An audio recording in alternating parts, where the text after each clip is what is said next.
Пред многобројните верници во соборниот храм Свети Никола во Куманово, кои присуствуваа на осветувањето на водите и крстот, денеска се служеше света литургија во чест на големиот христијански празник Богојавление Водици.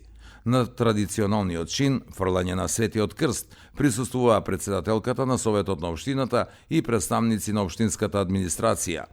На најсретниот верник од име на општина Куманово, председателката на Советот Ивана Ѓорѓиевска му врачи символичен подарок, посакувајќи му добро здравје, благосостојба и успех во животот. Јас сум Костадиновски Бојан, ова ми е треќа година како рипам по крст.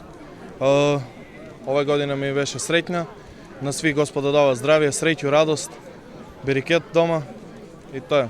Многу успеси оваа година да има, здравје само, па друго свеќе си дојде. Прв пат ми е да фатил Светиот крст, после 3 години. Ме мотивира прво да скокам за здравје, за среќа, па потоа секако и за Светиот крст.